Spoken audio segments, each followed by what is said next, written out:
بيعة للعلم كنا نلتقي والحب والإخلاص زاد قلوبنا نمضي إلى نور اليقين ونرتقي قمم الفلاح وتاجنا أخلاقنا.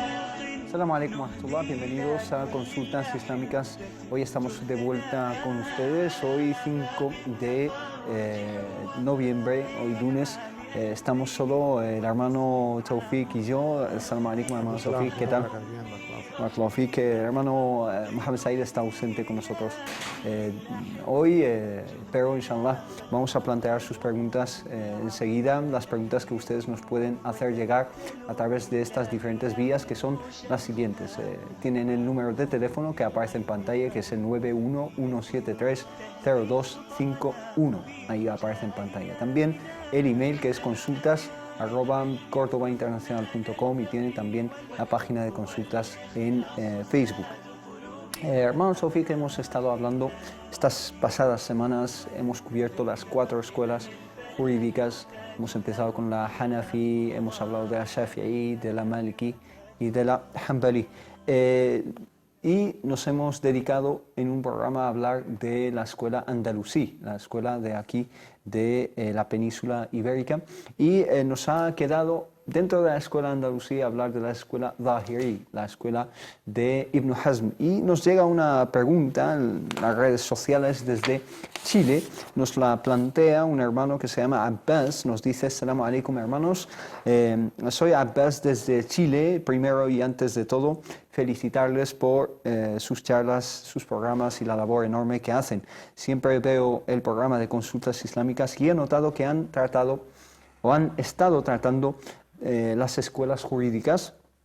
Yo personalmente quería saber si se puede tratar en alguna ocasión, o bien si ustedes me pueden dar información o guía para leer o estudiar sobre la escuela Zahiri de Ibn Hazm. Entonces, háblanos un poco, antes de hablar de su escuela, del fundador o de los fundadores de esta tendencia, esta escuela, este madhab, ¿no? أهلا وسهلا بسم الله الرحمن الرحيم الحمد لله والصلاة والسلام على مولانا رسول الله وعلى آله وصحبه ومن والاه. En el nombre de Allah, clemente el misericordioso, alabado sea Allah subhanahu wa ta'ala, paz y bendiciones sobre su último mensajero profeta Muhammad, sobre su noble familia y sus nobles compañeros, y sobre todos nosotros que estamos siguiendo su sunna hasta el día del juicio final. Amén. La verdad es un tema bastante interesante. Muchísima gente solamente conoce la existencia de los 4, digamos, madhahib o escuelas jurídicas que tú bien has dicho: la Hanafi, la Maliki, la Shafi'i y la Hanbali. Sin embargo, han existido muchísimo más, y una de ellas es esta escuela Zahiri. La escuela Zahiri ha surgido en el Mashriq, en el occidente, digamos, sus inicios, sí, aunque se va a establecer más en Oriente, más se va a establecer aquí en Occidente, lo que es, cuando hablamos de Oriente-Occidente, lo que era Oriente, pues la península arábiga o Damasco, la capital de la dinastía umayyad, Irak, Bagdad, Persia. Y esto pues se denominaba el Occidente islámico, el Magreb islámico. Pues con el imam Daoud ibn Ali al-Asfahani, un gran ulema, un gran sabio, ahí en aquellos años del 3er siglo de la Égira, del 9º de la era actual. Él nació sobre el año, me parece, 815 digamos, si cogemos el calendario gregoriano cristiano, y ha tenido pues grandes eruditos tipo Abu Thawr, tipo Ishaq ibn Rahawayh. Al principio pues ha estudiado con maestros de la escuela Shafi'i, los alumnos del gran imam Shafi'i, y él se declaró como un Shafi'i en sus inicios. Después va a tener ciertas discrepancias, sobre todo por el tema de la analogía, y ahí va a dejar la escuela Shafi'i y se va a inclinar por la escuela Hanbali. Entonces siempre seguía las clases de los alumnos del imam Ahmad ibn Hanbal. Sí. Y después se va él mismo, pues, como fundar una metodología nueva, lo que se llamó la escuela Zahiri. Él ya pues iba siempre por Zahirun Nas, pues la literalidad de los textos. ¿Es una escuela, se puede decir, literalista, o es una descripción poco afortunada en esta escuela? Literalista en ciertas cosas y no literalista en otras. Literalista como metodología, sí, pero literalista así al 100% no. Y esto lo vamos a ver incluso en la praxis de esta escuela, empezando por el propio, entre comillas, fundador, que es Dawood ibn Ali al-Asfahani. Él se basaba, pues, sobre todo, negar la opinión personal. Pues daba toda la sacralidad a los dos textos por excelencia, que es el noble Corán y la auténtica Sunna. Y todo lo que es opinión personal, lo que hemos visto con las otras escuelas, el istihsan y el qiyas, Lo anulaba, sobre todo la analogía. Él veía como interferir algo, pues, divino. En lo divino, algo humano. Entonces siempre opinaba o trataba los textos en su literalidad. Aunque la praxis ha tenido que usar la analogía, el qiyas, de una manera práctica. Lo negaba de una manera teórica, pero en la praxis o en la práctica... No le quedaba otra, ¿no? Le quedaba y lo llamaba por otro nombre, le llamaba dalil. Y estoy tomando, pues, la referencia. Se negaba a llamarlo como analogía porque tiene esta connotación racionalista o opinión personal. Sí. Digamos, sus fuentes, lo que él ha establecido para su escuela o para su, digamos, esta escuela jurídica, la literal o la zahiría, es como todos, primero el Corán, el noble Corán, y segundo la Sunna, aunque para la Sunna es incluso lo que llamamos Khabarul Ahad, un hadith narrado por uno o dos, como después va a establecer el gran alumno o más o menos el fundador de verdad de esta escuela, que es Muhammad ibn Hazm, como dos nobles compañeros. Este hadith, si es sahih, auténtico, pues lo podemos utilizar en todo, en las creencias, incluso en la jurisprudencia, porque había cierto debate sobre este tema, sobre todo por parte de la escuela Mu'tazila, que eran demasiado racionalistas, helenísticos, todo lo que era la filosofía griega. Y después del Corán y la Sunna tenía lo que él llamaba Ijma'u Sahaba, el consenso de los nobles compañeros. Y esto era para mí uno de sus grandes handicaps o quizás dificultades porque el Ijma' o el consenso de los Sahaba, pero después de los Sahaba surgieron otros problemas, otras cuestiones. Él lo limitaba de esta manera, solamente lo que han consensuado entre ellos es Sahaba. Y esto era bastante difícil, porque la máxima que es al-nusus mutanahiyah o al-aqdiyatu ghayru mutanahiyah, los textos, Corán y Sunna, son finitos, pero las cuestiones, los problemas, los casos son infinitos, cada día surgen unos nuevos. Y después de esto, pues él tenía el istishab, mantener el juicio original para el resto, y tenía su máxima al-aslu fil ashiya'i al-ibaha, que la norma base es la licitud, hasta que se demuestra lo contrario. Estos cuatro, digamos, lo que eran sus fundamentos de su escuela o su doctrina jurídica. Pero la figura del Asfahani ha sido eclipsada por otro, que es el andalusí Ibn Hazm, ¿no? Él desde era Shafi'i y después pasar de ser alumno de la escuela Hanbali, aunque no se declaró Hanbali por ciertas discrepancias en el término también del qiyas o de la analogía, hasta fundar su propia escuela en el contexto, estamos hablando del 9º siglo o del tercero de la Égira, era digamos un contexto bastante rico, estaba totalmente eclipsado por la escuela Shafi'i, incluso por la escuela Hanbali. Aunque ha tenido grandes maestros, entonces su escuela no ha tenido pues grandes, digamos, una enfoques. Primero porque ningún poder político lo ha establecido, y una de las cosas que hemos visto para que un madhab o para una escuela, si no hay pues esta adaptación por un político que sea la doctrina oficial, pues no va a tener cierto auge. Luego los alumnos, empezando por su propio hijo Abu Bakr al-Zahiri, Naftawayh, el gran gramático, Nahwi, pues sin el poder político, la verdad, y luego por la gran competencia han sido eclipsados por todo en el Mashriq, en Bagdad, el Hijaz, Egipto, donde eran las grandes capitales del mundo islámico en aquellas épocas. Y llega uno en Occidente que es Muhammad ibn Hazm. ¿Quién es? Este para mí es el verdadero fundador, aunque sin, por supuesto, todos los méritos los tiene Abu Dawood ibn Ali al-Asfahani, pues el imam Muhammad ibn Hazm, el cordobés, de aquí de Córdoba, de una noble familia, incluso políticamente hablando. Su padre ha sido pues, príncipe dentro de la corte. Ya estamos hablando del siglo más o menos el décimo y el undécimo, para entendernos, que coincide después con Al-Mansur, y después de la caída del Hajib al-Mansur, hemos tenido lo que todos conocemos como los reinos de taifas. Entonces el contexto político estaba bastante perturbado, y esto también va a dejar sus influencias en la figura de este imam Ibn Hazm. Ibn Hazm es bastante conocido en Occidente, no solamente en Oriente. Claro. Es una figura, él ha sido pues, filósofo, teólogo, poeta, en diálogo interreligioso, en todos los campos del saber, era casi enciclopédico sus conocimientos y sus obras. Es más conocido aquí en España sobre todo por su obra El collar de la paloma. Sí, pero esto es lo que yo quería criticar. No se puede conocer toda una gran figura y la labor de un gran sabio ulema erudito por un librito que lo ha escrito en sus primeros años de joven, 20 y pico años. Y un libro, incluso, es un tratado, para mí es un ensayo filosófico sobre el amor, sus poesías y sus grandes... Tawq al-Hamama, El collar de la paloma, y solamente ver los comentarios de Albornoz o del gran figura Ortega y Gasset sobre el prólogo que han dicho sobre esta figura de Ibn Hazm. Pero Ibn Hazm era mucho más que esto, sobre todo en la segunda parte, a partir de los 30 años y la caída del Mansur y las luchas políticas, él por sus opiniones. Un carácter personal, era muy impulsivo, lo que pensaba lo decía sin ningún... no tenía miedo a nadie, y esto le ha costado bastante. Se decía que su lengua es como una espada, ¿no? Porque criticaba de una forma muy... Todo lo que, digamos, se diferenciaba de él era, en sus críticas, tenía este gran defecto, en lo político y más en lo teológico, en la jurisprudencia, en sus libros. Si quitamos estas, digamos, maneras de hablar o estos textos, yo creo que Imam Ibn Hazm era uno de los grandes y las personas más inteligentes que ha conocido la humanidad.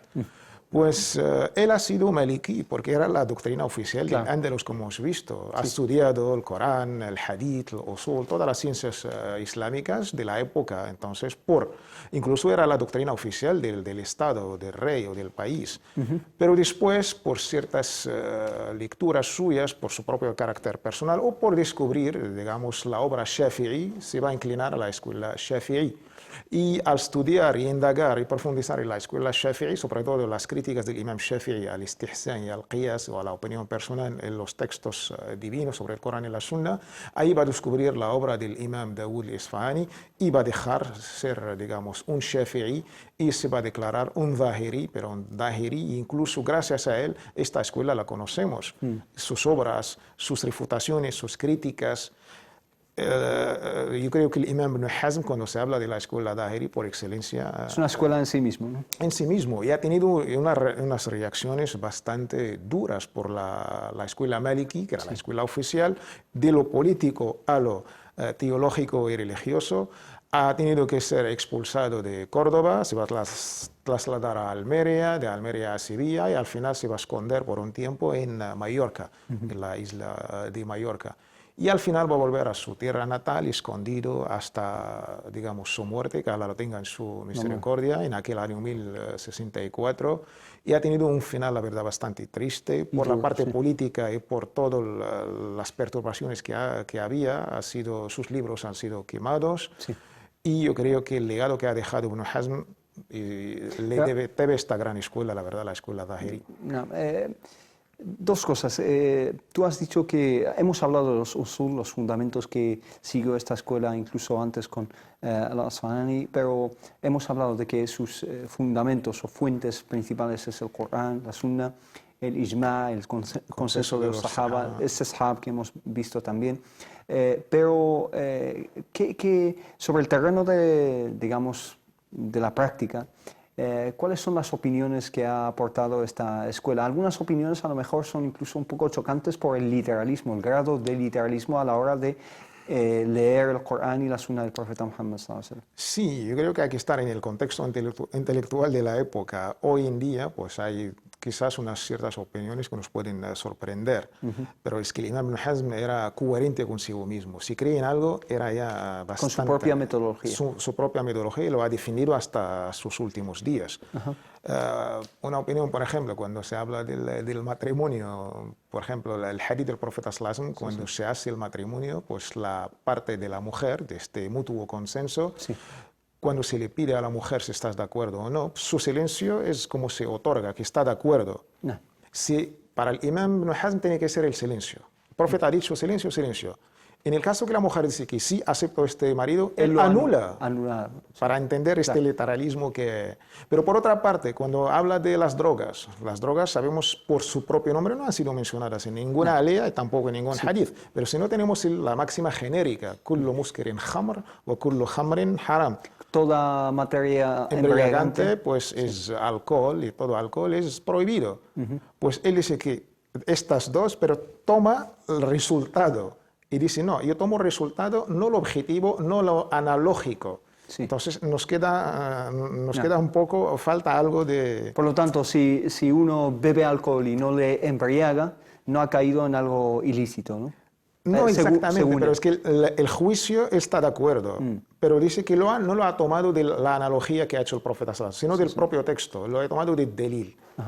Esta manera del literalismo que tenía Ibn Hazm pues le ha causado que no ha tenido grandes alumnos y gracias a ello pues la escuela no ha tenido, digamos, grandes...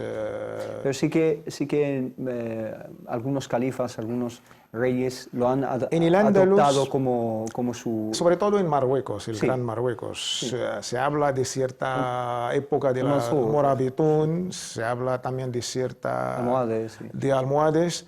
Pero al estudiar de una manera bastante crítica el Dahiri como Dahiri, o eran más o menos siguiendo, digamos, de una manera directa el Kitab, el libro y la Sunna.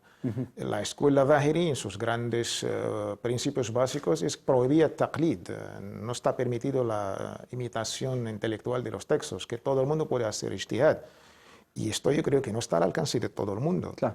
Por ciertas épocas, pues esta escuela ha tenido cierto éxito en Andalus y cierto éxito también en gran parte del Magreb, pero al final, la verdad, por la gran competencia de la escuela maliki y tampoco ningún poder político lo ha adoptado, ha desaparecido, pero... Y los libros que tenemos... Ha dejado un legado, ha dejado unos libros. Bastante. ¿Cuáles son los más destacados? En el tema de la jurisprudencia, su enciclopedia, la verdad, el Muhalla, el libro del Muhalla, es una de las mejores. Dejamos su mala lengua, por su parte, que Allah nos perdone a todos.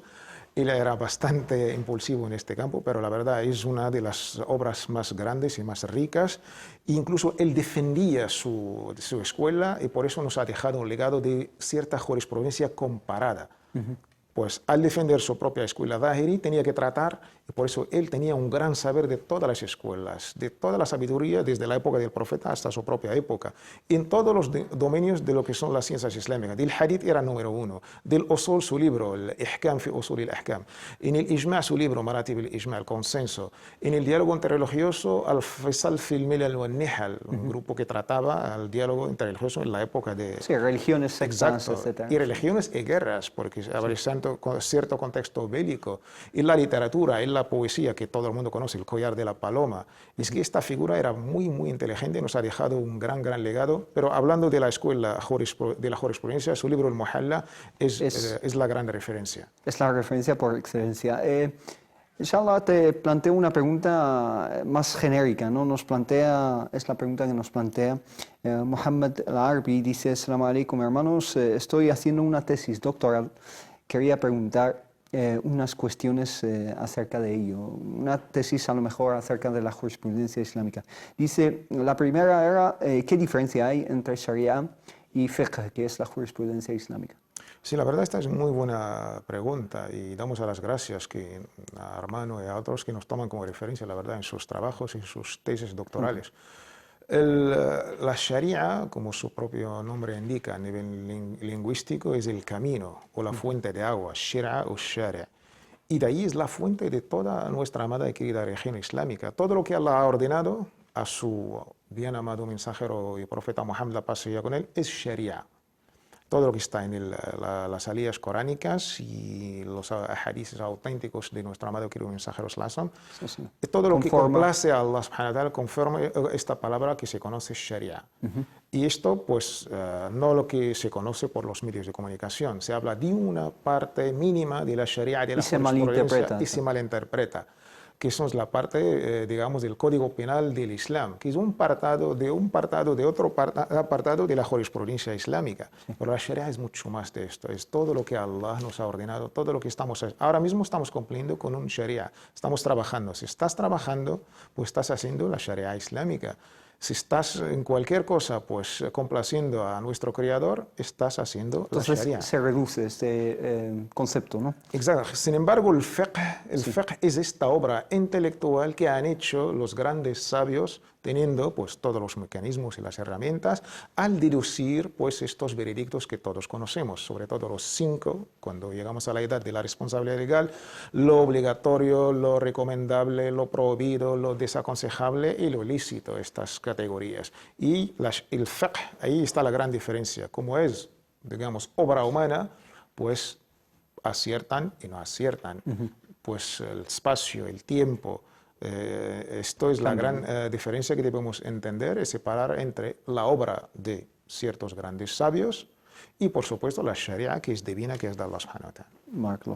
La segunda pregunta dice, ¿qué son las escuelas jurídicas madhahib, por ejemplo el madhab al-Maliki, y qué relación tienen respecto a la Sharia? ¿No? Es algo que hemos venido ya tratando. Sí, lo que estamos explicando ya desde el inicio y pasando por estas 4 escuelas famosas, incluso estamos tratando otras escuelas que quizás han desaparecido, pero su legado existe. Una de ellas es la escuela que hemos tratado hoy, la escuela Zahiri, pues la escuela, si seguimos el orden cronológico, pues la escuela Hanafi con Abu Hanifa al-Nu'man y su gran trabajo, la escuela Maliki con Malik ibn Anas, la escuela Shafi'i con Muhammad ibn Idris Shafi'i, la escuela Hanbali con Ahmad ibn Hanbal. Su relación con Sharia es esto, es este trabajo, es este, digamos, esfuerzo intelectual que han hecho. Tenemos las 2 fuentes, que es la noble palabra de Allah, el Sagrado Corán, y la auténtica Sunna. De ahí cómo deducir juicios, cómo llevarlo a la práctica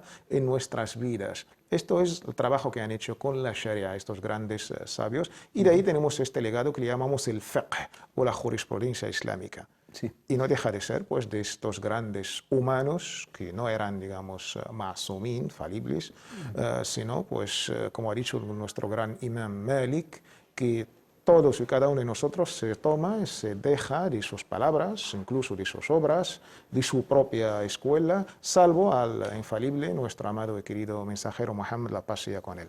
Pero con el debido respeto, por supuesto, a estos grandes, porque eran los más cercanos a los sahaba y a la fuente por excelencia, que es nuestro amado y querido mensajero, la paz sea con él. Pero en un minuto y medio, ¿se debería seguir un madhab en particular? Yo creo que sí, no en el tema de se debería, se aconsejaría, incluso es la manera que han seguido todos los sabios y los eruditos. Se debe en el sentido no imperativo de la palabra, pero es que no hay otra manera. No todo el mundo puede ir directamente a las fuentes y hacer ijtihad, no. Aconsejamos siempre empezar por la escuela de tu propio país, de tu propio espacio geográfico, y ahí tendrás pues ciertas facilidades. Y luego, pues más tarde, si quiere alguien especificar, yo creo que siempre hay que mantener este legado, y no es incompatible, digamos. La gente piensa ser maliki, es como no, la sunna es la sunna. Estos que han hecho, todos han tomado del libro de la sunna, y yo creo que empezar por la propia escuela de tu país es lo aconsejable y es lo correcto, inshallah. Barakallahu fik, nos vamos a una breve pausa y volvemos enseguida, inshallah, en Consultas Islámicas.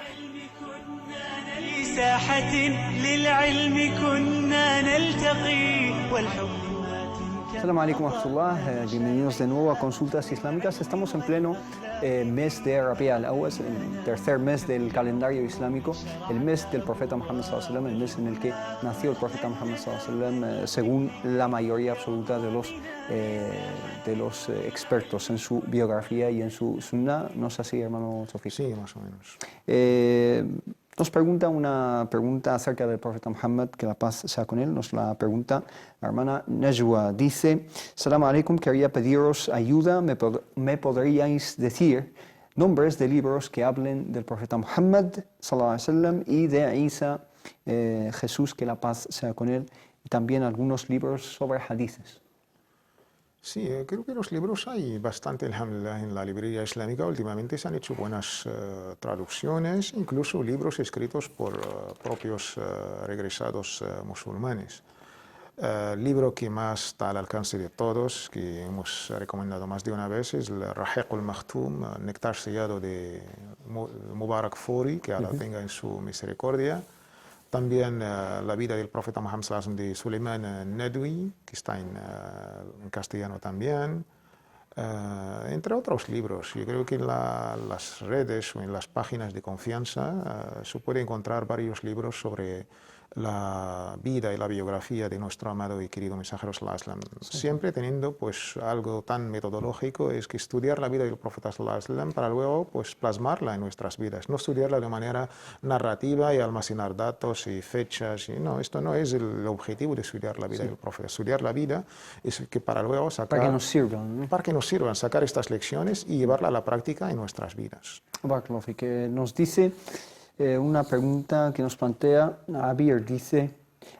sí, los libros de Jesús. De Jesucristo, sí. De Jesucristo, pues también hay sin fin de libros. Yo creo entrando en cualquier página de internet se puede encontrar Jesús en el Islam, Jesús un profeta del Islam. Ahora es que los títulos que me vienen en la cabeza, hay varios. ¿Y de hadices? De hadices siempre por excelencia tenemos los 40 Nawawiyya del Imam Nawawi y el Jardín de los Justos. Y luego, pues algo más subiendo un poco el nivel, pues el Muwatta del Imam Malik y los resúmenes que se han hecho de Sahih Muslim y Sahih al-Bukhari. Barakallahu fi. Nos pregunta Sandra lo siguiente, dice: buenas tardes, tengo dos dudas. Las imágenes de familiares en marcos en casa están prohibidas desde un punto de vista islámico, y también nos pregunta acerca de las figuras de porcelana en casa, si habría que taparlas para poder rezar en esa habitación. Son temas bastante polémicos, ya lo hemos tratado en más de una ocasión. Referente a las fotos de los familiares, yo soy de la escuela que opinan en su licitud, ¿no? En su permisión, siempre y cuando son de gente cercana, querida nuestra, nuestros padres, en este caso nuestros hijos, en un marco islámico. Estamos hablando de fotos decentes, no estamos hablando de fotos fuera de, digamos, el marco jurídico islámico, y además tenerlos colgados ya no forman parte de la prohibición islámica en un contexto de las estatuas, tomando por ídolos a estas estatuas. No dejan de ser fotos fotográficas, que es una reflexión de una cámara, y la niyya o la intención nuestra es mantenerlos presentes en nuestra memoria y hacerlos dua, que Allah los tenga en su misericordia. Barakallahu fik. Dice Yasin lo siguiente: vivo en Barcelona, vivo en Tarrasa y trabajo en Barcelona, y siempre me voy a trabajar por la mañana, salgo de casa a las 6 de la mañana y llego al trabajo a las 7:30. Quiero saber si se puede rezar Salat al-Fajr, oración del alba, en el tren sentado. La filosofía islámica es intentar hacer las cosas como Allah nos ha ordenado y su mensajero Muhammad, la paz sea con él.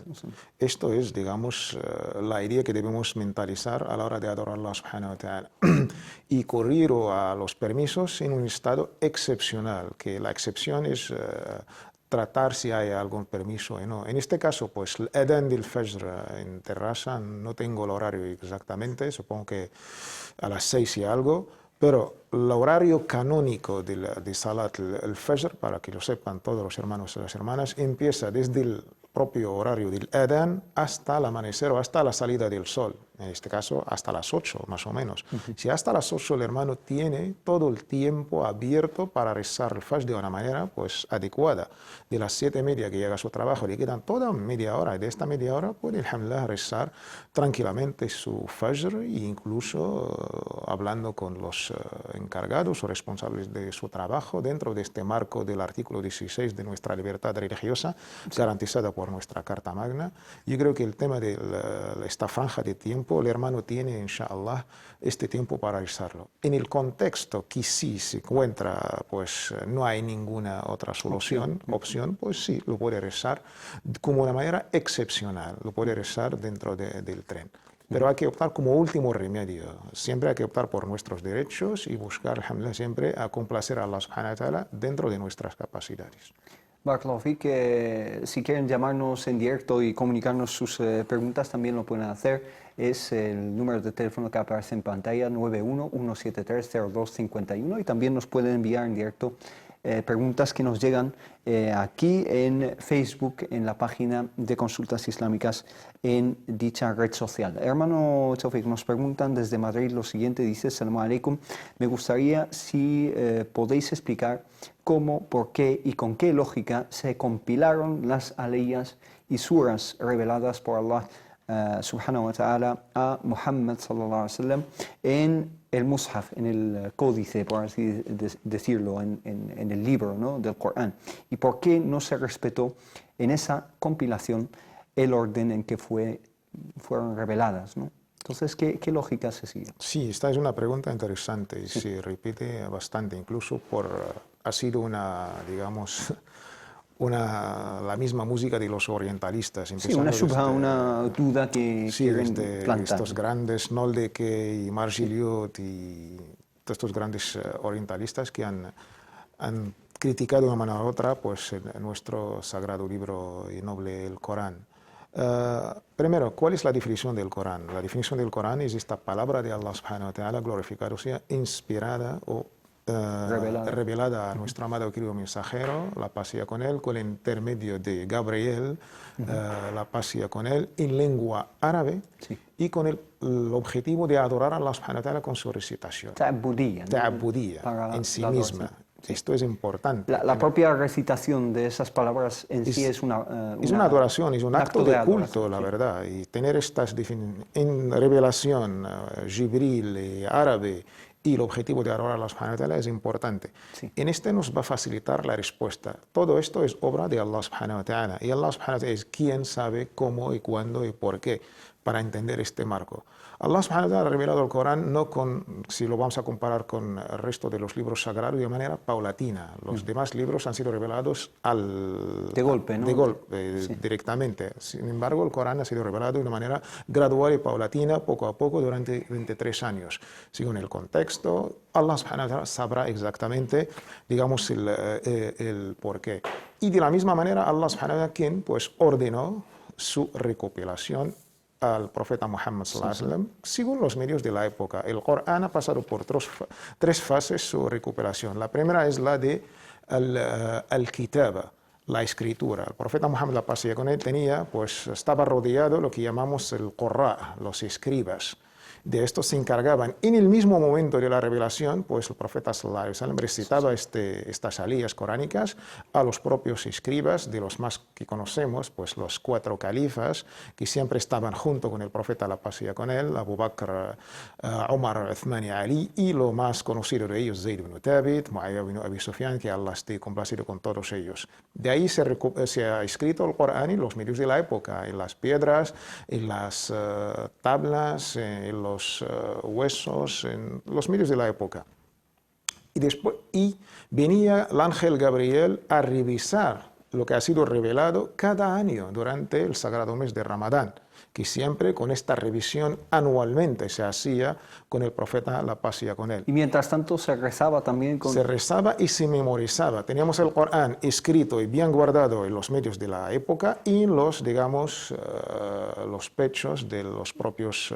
sí, la memoria. La memoria, que era la cultura dominante de la época. Había nobles compañeros que ya conocían pues, poesías del Mu'allaqat, con no sé cuántos versos. Sí. Que esto formaba cultura de la época. Y después, en el último año, pues donde el profeta va a fallecer, la paz sea con él, el ángel Gabriel lo va a revisar el Corán con nuestro amado querido mensajero doblemente, 2 veces. Esto casi era una señal de la muerte o que el profeta Muhammad va a fallecer. Murió el profeta sallallahu alaihi wasallam sin pues, recopilar este mushaf en un libro, en un códice que todos conocemos. Pero se habla de un mushaf anterior, ¿no? ¿No estaba recopilado el Corán antes de la muerte del profeta Muhammad sallallahu alaihi wasallam? Porque todavía no se ha terminado de revelar. Sí. Hablar de un mushaf recopilado, como todos entendemos hoy en día, es un poco porque cada día o cada año o cada momento, pues venía el arcángel Gabriel a pasear con él con nuevas alías. Y el profeta pues ordenaba a los escribas, esta alía en estas horas, en este capítulo, en el otro esto. Entonces es como un puzzle, ¿no? Un puzzle cuyas piezas Durante iban siendo 23 años. reveladas, ¿no? Por dos maneras, por la parte escrita y también por la memorización de los nobles compañeros, sobre todo los más conocidos, los escribas. Después, la segunda fase es el Jamma, esta recopilación que la ha hecho pues, el primer califa Abu Bakr, pues teniendo toda una comisión científica presidida por el noble compañero Zayd ibn Thabit, que Allah esté complacido con él, con otros miembros de esta comisión, y invitando a todos los que han memorizado el Corán y los que tenían escrito, de los medios, que traían pues estos escritos y luego pues lo que memorizaban con testimonio de dos testigos presentes. Y de ahí se ha recuperado el Corán y se ha guardado en la casa de nuestra madre, la madre de todos los creyentes, Hafsa, la hija de Omar ibn al-Khattab, que Allah esté complacido con los dos.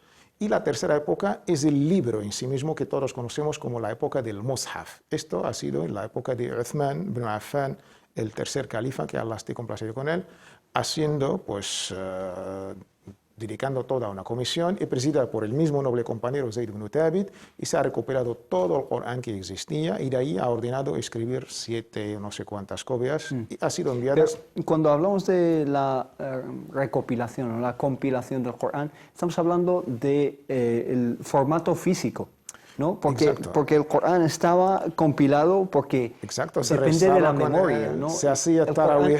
El Corán no se puede comparar a otros libros sagrados porque aquí estamos hablando principalmente de memorización, ¿no? Exacto. Y aparte se rezaba con él, la vida de todos los musulmanes se hacía con el propio Corán.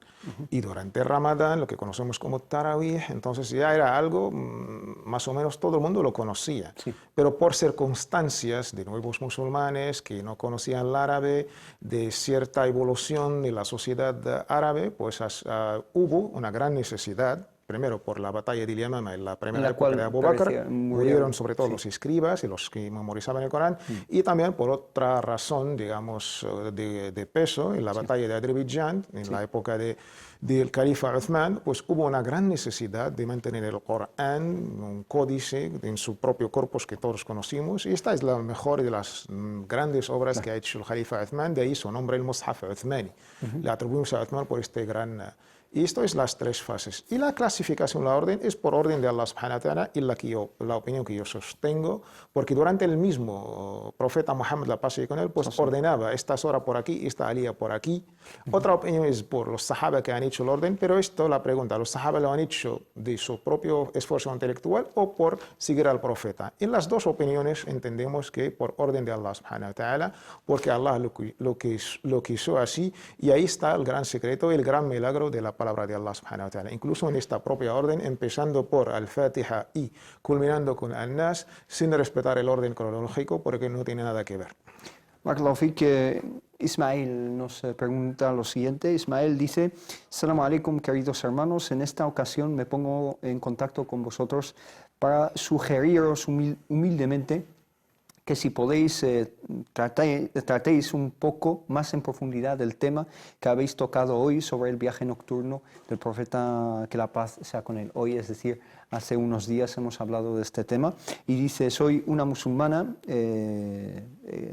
nacida en este país sin ningún conocimiento del árabe ni sobre mi religión. Entonces, ¿lo tocamos ahora o le dedicamos, si quieres, una introducción la semana que viene? Porque sé que es un tema bastante profundo y bastante extenso, ¿no? Sí, así de rápido, pero lo dedicamos más todo un capítulo. Uno de los grandes milagros de nuestro amado y querido mensajero, la paz sea con él, es el Isra o el Mi'raj, es el viaje nocturno y la ascensión a los cielos hasta la presencia de Allah subhanahu wa ta'ala.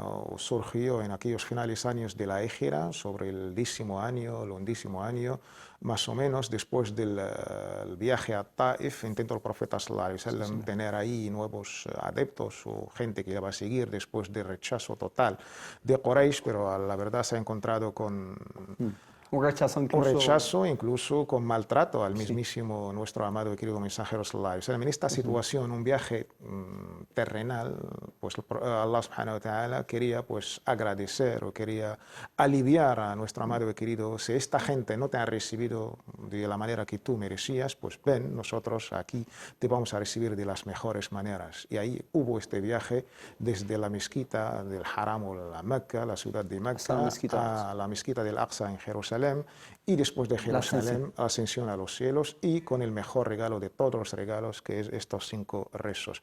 Es uno de los grandes milagros de nuestro amado y querido profeta Muhammad, la paz sea con él. Inshallah, le vamos a dedicar su tiempo a este tema que me parece bastante interesante. Hay unas simbologías también a tener en cuenta en este suceso, pero esta hermana al final es Ismail, creo, y no Ismail, es una hermana. Dice lo siguiente: gracias a vosotros estoy aprendiendo un poco cada día para poder transmitírselo a mis hijos y que no les pase lo que a mí. Este tema me gusta mucho, lo he buscado en el Corán traducido, pero no lo entiendo tan bien como lo explicáis vosotros. No sé cómo darles las gracias por la labor que estáis realizando con personas como yo, que somos muchos, desgraciadamente, personas que a lo mejor no tienen acceso a estos conocimientos, así que le prometemos a esta hermana dedicarle un tiempo bastante extenso a este tema, inshallah.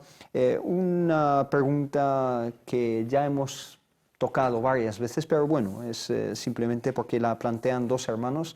La plantea Suleimán, dice: quisiera plantearle la cuestión de la licitud del consumo de la cerveza 00, sin contenido alcohólico absolutamente para nosotros los musulmanes. Y lo mismo nos pregunta Abu Bakr, dice: tengo una duda sobre la misma cuestión, vi varios vídeos de los sabios, pero no me queda del todo claro, nos dice. Yo creo que hay 2 lecturas. Una es el tema jurídico en sí mismo y la otra es las marcas comerciales que vamos tenemos. A ver el tema jurídico. Si tenemos la certeza que no hay alcohol, pues está halal, es halal ilícito. Sí, si estamos al 100%. Exactamente, porque el hadith del profeta es explícito. Pues ma yuskiru qaliluhu kathiruhu fa qaliluhu haram. Todo lo que en su gran cantidad pues tiene este efecto de embriagante, pues es haram, incluso de la misma manera poco.